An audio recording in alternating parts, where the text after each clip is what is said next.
বন্ধুরা, আজ আমি তোমাদের একটি গল্প শোনাবো। গল্পটির নাম নকল আয়না। এক শহরে ছিল একটি অদ্ভুত জাদুঘর। এর সবচেয়ে জনপ্রিয় কক্ষটির নাম ছিল নকল আয়না ঘর। এই ঘরে ঢুকলে দেয়ালের চারপাশে ছিল শত শত আয়না, কিন্তু প্রতিটি আয়না এক এক রকম প্রতিবিম্ব দেখাতো। কেউ নিজেকে দেখতে পেত খুব মোটা, কেউ দেখতে পেত ভাঙাচোরা মুখ, কেউ আবার একদম ছায়াময় অচেনা এক অবয়ব। শহরের একজন কিশোরী, নাম ছিল নাবিলা। আত্মবিশ্বাসে ভরপুর ছিল সে। কিন্তু একদিন বন্ধুরা বলল, তুই দেখতে খুব সাধারণ, কেউ তোকে গুরুত্বই দেয় না। নাবিলা প্রথমে পাত্তা দেয়নি, কিন্তু কথাগুলো তার মাথায় গেঁথে যায়। একদিন সে চুপচাপ সেই নকল আয়নার ঘরে ঢুকে পড়ে। আয়নাগুলো তাকে বিকৃত রূপে দেখাতে থাকে, কখনো বেঁটে, কখনো কাঁদতে থাকা, কখনো অসহায় একজন। নাবিলা ধীরে ধীরে ভেঙে পড়তে থাকে। সে ভাবে, আমার মাঝেই বুঝি কিছু ভুল আছে।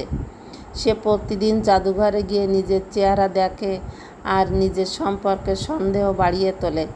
একদিন সেখানে এক বৃদ্ধ আসেন, যিনি একজন প্রাক্তন শিল্পী। তিনি নাবিলাকে জিজ্ঞেস করেন, তুমি এতবার এখানে আসো কেন? নাবিলা বলল, এই আয়নাগুলো দেখায় আমি কত খারাপ, তাই বুঝতে চেষ্টা করি আমি কোথায় ঠিক নই। বৃদ্ধ হেসে বললেন, তুমি জানো এই আয়নাগুলো আসলে ভাঙা কাঁচ দিয়ে বানানো। তুমি কখনো নিজের সত্যিকারের প্রতিবিম্ব দেখোনি? তিনি তাকে একটি ছোট আয়না দিলেন, বললেন, এটা তোমার নিজের, শুধু এটা নিজেই তুমি নিজেকে দেখবে। নাবিলা প্রথমে ভয় পায়, কিন্তু আয়নায় তাকিয়ে দেখে সেখানে একদম সোজা, স্বাভাবিক, আত্মবিশ্বাসী এক মেয়ের মুখ। তার চোখে জল আসে। সে বুঝে যায় এই পুরো সময় সে নিজের নয়, অন্যের তৈরি আয়নায় নিজেকে বিচার করেছিল।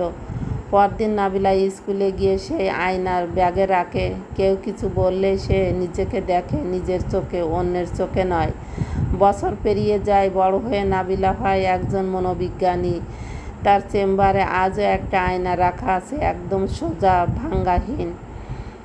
যখন কোনো ক্লায়েন্ট নিজেকে ছোট মনে করে, সে বলে, তোমাকে ভুলে গিয়েছিলে, তুমি কে? চলো আবার চিনে নিই। এই গল্প থেকে আমরা এটা শিখলাম, আমাদের আত্মবিশ্বাস ভাঙে তখনই যখন আমরা অন্যের চোখে নিজের মানে খুঁজে ফিরি। নিজের আয়নায় তাকানোই সবচেয়ে বড় শক্তি।